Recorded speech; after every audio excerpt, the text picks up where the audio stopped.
পরেরটা দেখে নাও, তারপরে বাকিটা হোমওয়ার্ক থাকবে, ঠিক আছে? বাকিটা বলতে এখান থেকে এই পর্যন্ত হোমওয়ার্ক থাকবে। তোমার 3-এর 2 করতে, 2-টা করে দিচ্ছি, দেখো।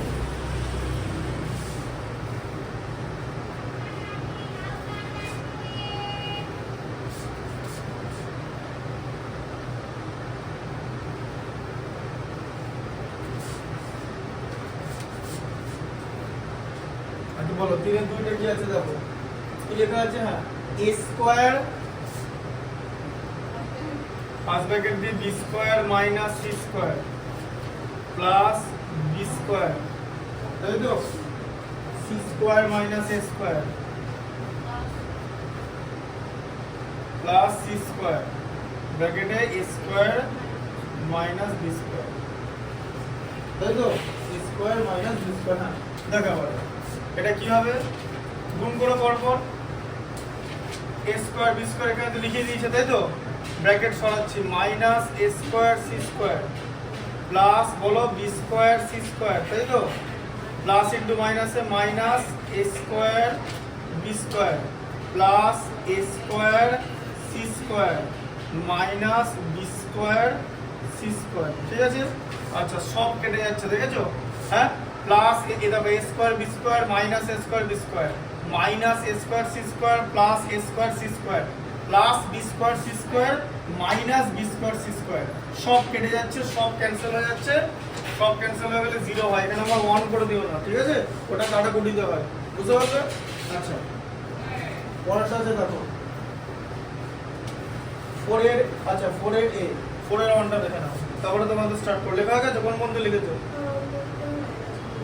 মানে চক্রবর্তী সূত্র হয়ে গেছে, তাই তো? আচ্ছা কিছুক্ষণ দাঁড়াও। চক্রবর্তী সূত্রে 8.2 লাগবে। আচ্ছা 8.2 এখানে খাতায় আছে তো? আচ্ছা 6.2 খাতায় আছে তো? লিখে নাও, যেটা আছে প্রথম অঙ্কটা লিখে নাও, তাহলে ওটা আজকে দেখিয়ে দেবো। 6.2টা দেখো আছে খাতায়, কই আছে? আছে সমাবৃদ্ধি নেই তো হতে পারে।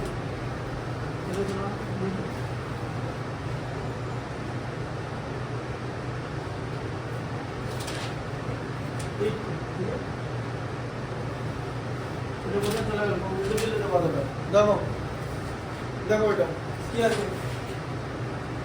a ইকুয়াল টু কি আছে বলো, দেখো a ইকুয়াল টু কি লেখা আছে?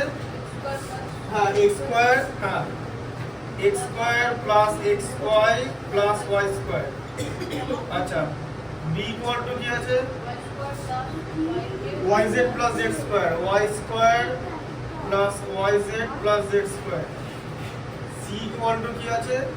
c ইকুয়াল টু হচ্ছে হ্যাঁ z square plus z square, তো z দাঁড়াও দেখে নিই, হ্যাঁ z square plus xz plus x square, হ্যাঁ ঠিক আছে। আচ্ছা তাহলে x minus y into a, আচ্ছা কি করতে বলেছে? হ্যাঁ x minus y into a, তাহলে আচ্ছা হ্যাঁ a into x minus y plus b into y minus z, তাই তো? Plus c into z minus x এর মান নির্ণয় করতে বলেছে, তাই তো? হ্যাঁ আচ্ছা তুমি আবার কি করবে, a এর জায়গায় এইটা বসিয়ে দেবে, তাই তো? হ্যাঁ এই দেখো তাহলে কি হলো, x square plus xy plus y square x minus y, তাই তো? প্লাস b এর ভ্যালু কত?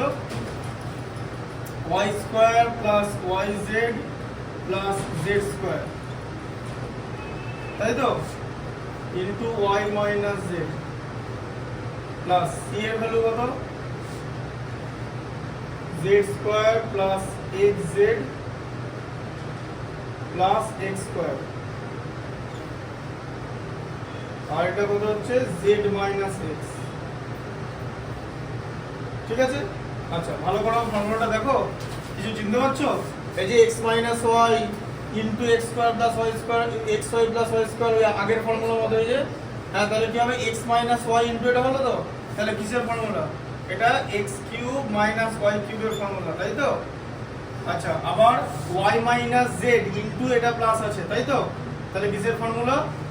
y কিউব বলো মাইনাস z কিউবের ফর্মুলা তো, হ্যাঁ আচ্ছা এটা z মাইনাস x আছে z square plus xz plus x square তাই তো মিলছে তো এই যে ফর্মুলা মিলছে তো এই যে z মাইনাস x এই যে a মাইনাস b তাহলে কি হচ্ছে z টা আগে আছে মানে z cube minus y cube x cube y cube না x কিউব ঠিক আছে x আছে তাহলে দেখো plus x cube minus x cube কেটে গেল minus y cube plus y cube কেটে গেল minus z cube plus z cube কেটে গেল 0 হলো ঠিক আছে বুঝতে পারলে আচ্ছা 4 এর 1 পর্যন্ত তোমার হোমওয়ার্ক থাকবে ঠিক আছে 4 এর 1 আর তার সঙ্গে কোষে দেখি 4.1 যে পর্যন্ত করেছি এটা তোমার হোমওয়ার্ক থাকবে 4 হ্যাঁ এখানে হোমওয়ার্কটা আমি কিন্তু এখানে লিখে দিলাম এইচডব্লিউ বলে ঠিক আছে এই যে সেটা হচ্ছে এক্সারসাইজ 4.1 তাই তো কোন পর্যন্ত হোমওয়ার্ক থাকবে 4 এর 1 পর্যন্ত আপ টু ঠিক আছে বুঝতে পারলে হোমওয়ার্কটা এখানে লিখে দিলাম কিন্তু হ্যাঁ খাতাতে আমি পরে লিখে দেব আর একটা বাকি থাকবে ঠিক আছে ওইটা পরের দিন করাবো আর এটা বড় সাইজের ওটা পরের দিন করাবো ঠিক আছে আচ্ছা তুমি এবার যেরকম লিখছিলে সেরকম লেখো সাইন করে দেবো